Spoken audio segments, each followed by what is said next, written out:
Ito po muna ang ating pag-usapan dahil si John Vic tatakbo raw, presidente. Grabe, lumaki ulo nitong mama na ito, no? Hindi ba? Wala ko You inaano know, he just said he's open. He's not closing his door. No, what you said, Secretary, was that you have the Okay. experience, the executive experience. Yes, being in the cabinet really opened my eyes to what the country is all about. Yeah, grabe ito. Ang lupit nito si pwede na daw siyang tumakbo dahil open daw siya para tumakbo bilang presidente dahil nga nabuksan na yung mata niya eh. Nabuksan na yung mata niya rito sa politika at dahil siya yung naging executive, naging secretary, lumaki na rin yung kanyang vision. Sasaglit ka pa lang naging secretary, pambira. To make it how it runs, what makes it difficult, who are the best people around, what to look for, look out for, what are the red flags, what are the friction costs around. Dami niyang alam. Meron na siyang experience bilang executive department. So, bentahe. Dami niyang alam, di ba? Nakikita nyo? What makes it difficult, what makes it easy. Those things are what you learn firsthand. See And, it ganito, firsthand. and knowing all that, it didn't scare you away. No, it's one of the most thrilling experiences you can ever have, is to serve in the cabinet. Because you're in the room where decisions are made. And showing up in that room means a lot. Even just listening means a lot. So does that, did your being in the cabinet, has it increased the chances or the openness of your mind to a possible run in 2020? It's always been open. I cannot lie to you. But whether or not I will is the question. So. You did Fair say, enough. Secretary, you have 36 years of loyalty, the Remulias to the Marcoses. More than already, 40 years. 40 years na. 40. Wow, ang lupit. Ang lupit pala nito si Remulla. 40 years na silang magkaibigan ni Bongbong Marcos, no? Open daw siya, no? Open daw siya sa pagiging standard bearer ni Bongbong Marcos. Ganyan din naman si Risa, di ba? Open din siya. So, posibleng tumakbo. So, ito yung mga napupusuan na tatakbo si John Vic at saka si tsaka si Risa, no? Isa yan sa kanilang tinitingnan. Pero alam nyo, di ba? Parang ganyan kasi minsan merong, this is not to insult everybody, no? Pero minsan yung iba, nagkaroon lang ng cellphone, nagkaroon lang ng camera, vlogger na. Yung iba, nakatungtong lang sa gym, isang buwan pa lang sa gym, gusto nang maging bodybuilder. Wala namang masama sa pangarap. Okay lang po yan. Pero pagdating sa pangarap mo, pagdating sa politika, ibang issue yun. Kasi wala ka pang nagagawang mabuti sa Cavite. Ayaw nga sa'yo ng tao. Ewan ko totoo ba yung nababalitaan natin? Ayaw ng tao sa Cavite, sa Remulla. Ang gusto raw doon, Revilla. Tapos tatakbong presidente. Tapos dikit kay Bongbong Marcos. Yan ang magiging issue. Dikit kay Bongbong Marcos. 40 years pa, pinagmamalaki niya. 40 years na raw sila magkaibigan ni Bongbong. O anong issue doon? Eto. Yes. No, 79 pa kami magkasama. So more than. Would an endorsement of President More than 40 years. Marcos for 2028 be a big thing for you? I will not run if he doesn't endorse me. Yo, ang tanong, big thing ba sa'yo kung i-endorse ka ni Bongbong Marcos? So ito, isa pa tong pumupustura. Pareha sila ni Risa, pumupustura na maging standard bearer, tatakbo presidente kasi ang linaw-linaw. Hindi ako tatakbo kung hindi ako i-endorso ni presidente. Sa madaling salita, parinig yun. Oo, parinig yun, nagpaparinig. Baka naman i-consider mo ako. O, di ba? Sila pang hindi magkasundo, di umano ni Torre. Yan din ang pinapaugong.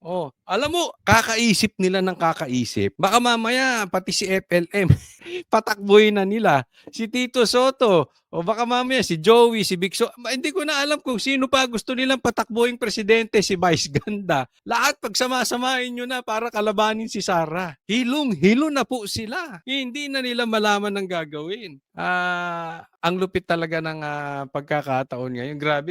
Kung ikaw, you're outsider, titingnan mo yung ginagawa nitong mga to, sabi ko, grabe ka desperado, no? Ang dami po talagang gustong umepal. Pero alam naman nila, wala silang kapanapanalo. Ooh, that's new. With its negative ratings, how Yan ang matindi. Yan ang matinding tanong. With these negative ratings. negative ratings, how can that endorsement mean anything? Ang ganda nung tanong na yon. Yung negative ratings ni Bongbong Marcos. At least umamin yung One News. O ito, under News 5. Negative na si Bongbong. Bakit gusto mo endorsement? Pera! Machineries. Kung tawagin nila in English, machinery. In English, connection. In Tagalog, pera. Pera yan. Yan yung nakaupo di ba? So pagka ikaw ang pinatakbong presidente, matalo man si John Vic or matalo, hindi mo kasi mananalo to. So kung matalo o matalo, panalo sa pera. O, di ba? Eh, Oh, ayusin mo, sagot. Baka magkamali ka, hindi ka, yung postura mo, hindi ka kuhanin ni Bongbong Marcos. I It's I the serve ano, at the it's the it's a family thing and it's the confidence network, thing. it's the machinery. Yan. It's the network, it's the machinery. Pera. Siyempre yung network. Ano ba yung network? Connection. Connection sa mga negosyante. Malalaking mga trilyonaryong negosyanteng nagbibigay sa mga politiko. Machinery. Oh, you're so cynical. Yes. Can't you be positive, diba? We're here trying to paint a rosy I've been picture in you. this- I've whatever I been say, in you're this always chair You're and- incredible. You're incredulous right away. a realist. Diba? You're incredulous. I'm trying to Well, I'm trying to because talk in poetry. You beat me up with prose. Diba? So would it be safe? Hindi ka makasagot, di ba? Bakit gusto mo yung endorsement? Yung iba, palayo na kay Bongbong Marcos, napapansin nyo, yung iba dumidistansya na. Ikaw gusto mo pang lumapit. Alisan mo ng power si Bongbong. Kunwari, ma-impeach yan. Kunwari lang hindi ko sinasabing sana mangyari. Kunwari biglang mamatay. Tingnan mo yung mga yan. Talikuran lahat yan. Balimbingan, kaliwat kanan, balimbingan. Ipagdasal ninyo, hindi mamatay si Bongbong Marcos. Pag namatay yan, kaya kung may tanggal, naalis bilang presidente, legal way I'm talking about legal ways. Natanggal. Tingnan mo, lipat yung mga yan.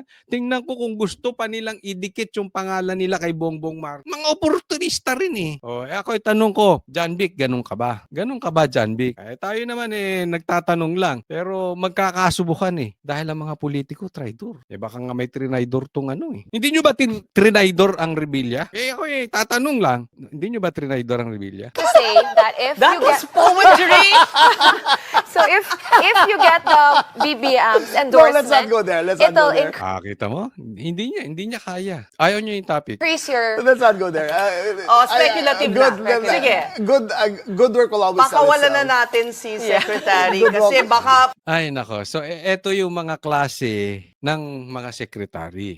Ako nga duda pa kung itong sekretary na ito ay isa doon sa binabanggit ni nasa listahan ni Lebiste kasi sabi niya 'di ba may 5 nakaupo ngayong sekretary nasa listahan ng Cabral Files. Sa madaling salita, may nakaw. Hindi ko alam kung isa siya doon. Pero ito yung titingnan natin. Naging sekretary lang kala mo alam niya na pagiging executive. Baka nga kahit sa barangay Tanod hindi manalo ito. Pwede siguro pag ang election PTA, 'di ba? PTA. Pero president, ang bilis naman ata lumaki ng ulo nito si John Vic. Hindi kasi iba kasi po ang president. Yung president una may talagang heavily connected ka diyan. Mahal ka sa bawat sulok ng barangay. Hindi ka pwedeng malakas lang sa Cavite. Dapat sa mga kasulok-sulukan na barangay malakas ka. Sino ba to si John Vic? Bago siya kinuhang sekretary ni Bongbong Marcos. Yes, kilala sila sa Cavite. Pero Cavite is Cavite lang. Kahit sabihin natin vote rich ang Cavite, napakalayo nun. Alam mo, yung ganitong klase na yung lumaki ang ulo, kahit sabihin kinukonsider na hindi, don't even consider it. Meron nga mga vloggers, naging vlogger lang, gusto nang tumakbo. Gusto nang tumakbo senador.